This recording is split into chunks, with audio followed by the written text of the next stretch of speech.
One of the things I struggle with the most as a content creator is what to make content about. I've made hundreds of videos at this point, and while there's always something else to write about, it gets tough to come up with new ideas. It isn't writer's block, because once I start writing, it normally doesn't take long for me to flesh things out. The problem is deciding what to write about. Last week I was really struggling and I decided I needed to just play a game to relax. Then I couldn't decide what to play, and things got even worse. Nothing new appealed to me. I could play CSGO for the millionth time or continue my adventures in the online gaming world, but I just wasn't feeling it. So I flipped through my old PS1 games because that's something I like to do every once in a while. Play a game I haven't played since I was a kid to see how it still holds up.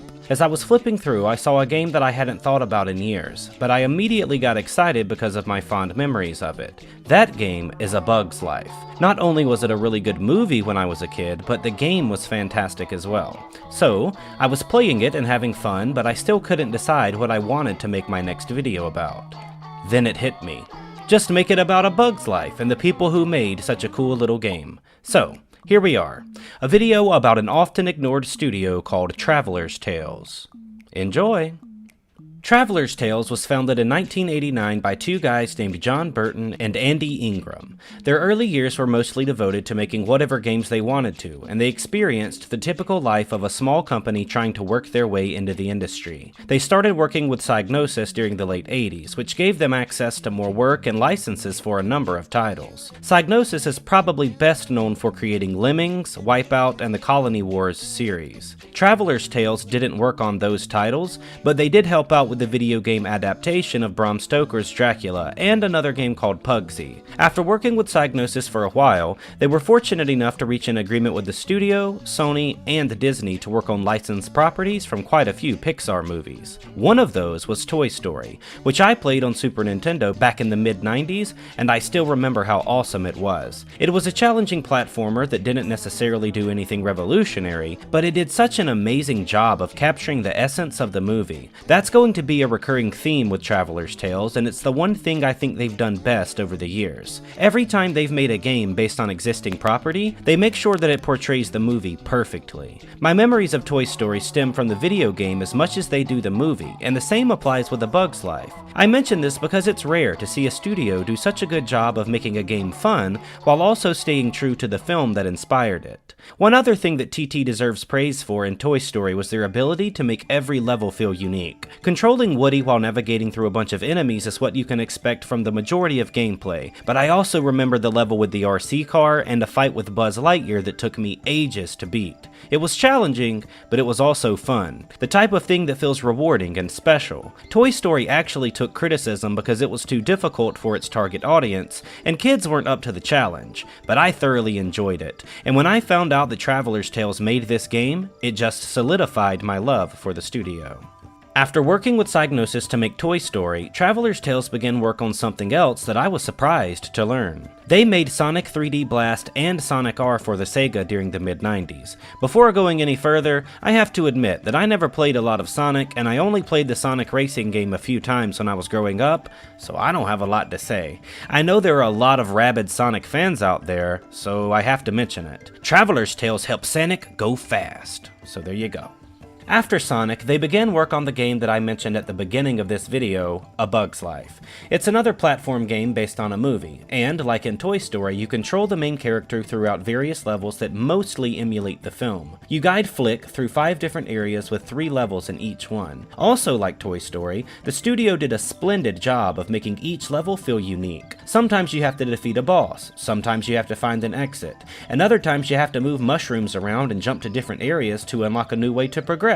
It has all the typical collecting and jumping you'd expect, but it also has personality in droves. You defeat your enemies by throwing berries at them, but you also have to upgrade your berries as you go. You start off with basic red berries that can take out weak enemies, but you'll quickly learn that you need the good stuff to take down the real baddies. So you can find seeds to plant and different flowers that will give you berries of a different color that serve as upgraded weapons. Some berries are like heat seekers, and others are AoE attacks. Seeds also offer health, shields, boost, and even the ability ability to fly or glide through the air. One particular level that I remember is the one that you fly across a gorge hanging onto a dandelion. You have to float over different plants that will propel you back up into the air. They pretty much created the Da Vinci flying machine level in Assassin's Creed 10 years before Ubisoft did, and I remember making that comparison the first time I played it over a decade ago. Another part of A Bug's Life that I enjoyed was unlocking clips from the movie as I played the game. Each time you beat a level, you get to watch a bit from that part of the movie, and I hadn't seen the movie yet while I played it,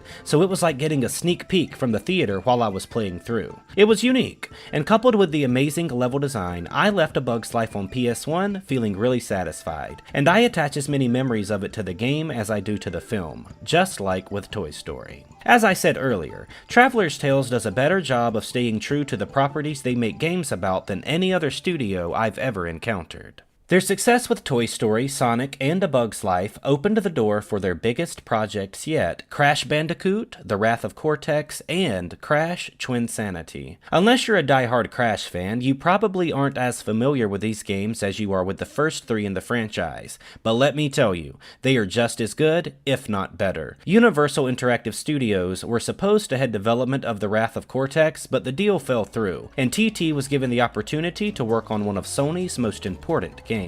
They were only given 12 months to make the game from bottom to top, so they ditched everything Universal had planned and instead went with the free roam approach instead of the linear style that Crash games always relied on in the past. The result was surprisingly fantastic, even though some critics disagreed. My opinion here differs quite a bit from popular appraisal, because most people thought the game was pretty meh.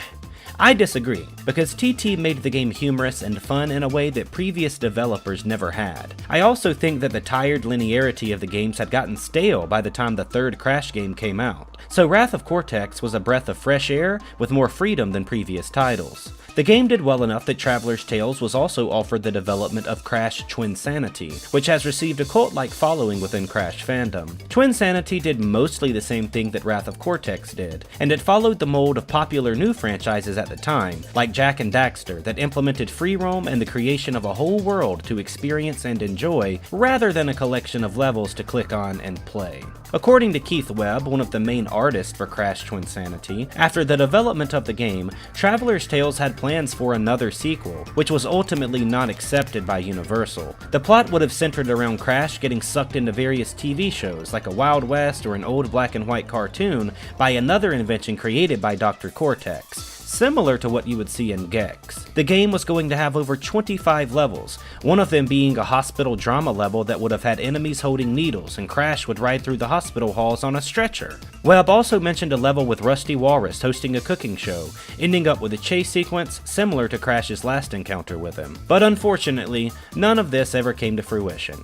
But we still received two amazing Crash Bandicoot games that are underappreciated, and it's all thanks to Traveler's Tales. After Crash, the story of TT is a rather simple one. They're the king of the LEGO games. They made LEGO Star Wars, Indiana Jones, Batman, Harry Potter, Pirates of the Caribbean, Lord of the Rings, and the Marvel superhero games. I don't have a lot of experience with the LEGO games outside of Star Wars, but from what I've played, they're a heck of a lot of fun. If you've ever played any of the LEGO games, then you're more familiar with TT's work than you might realize. Aside from just saying that they did a good job on these two, I'd like to point out that their work on the LEGO games is further evidence of the fact that they are the best studio at creating video games based on licensed properties. While the LEGO's games aren't as closely tied to the story of films as previous titles like Toy Story and A Bug's Life, it's still easy to see that the studio is adept at bringing already existing worlds to life through the medium of video games. Their work has won 2 BAFTAs, one for gameplay with LEGO Star Wars 2, the original trilogy, and one for Children's Video Game of the Year for LEGO Batman, so it's been smooth sailing for them since 2004. That's when Traveler's Tales bought out Giant Interactive to get the rights to the LEGO games, and the two merged into TT Games. While I'm happy to admit they've done a great job since 2004, and it's been smooth sailing for them ever since, I also have to say that I wish they would work on something other than LEGO games every once in a while. I understand it's their linchpin, and it's allowed them to achieve the height of their financial success, while also giving them security in one of the most unpredictable industries in the world. But I also miss seeing their other work, from Pixar movies, Crash Bandicoot, and even Sonic. Their next project is LEGO Star Wars, the Skywalker Saga, so I don't foresee them branching into other avenues anytime soon, and I'm not excited about the game considering the disaster that Episode 9 was. I'm on a bit of a break from Star Wars for the foreseeable future, but that's a different discussion to have, and one that isn't all about video games. Well, I hope you enjoyed this look at Traveler's Tales. They are one of the best studios at creating games based on existing properties, and they left an undervalued impact on the gaming industry. If you enjoyed this video, be sure to share it on Reddit. It's the only way for more people to know about our content, and every single share helps us grow. Thank you for taking the time to watch this, and as always, I'll see you guys on the next one.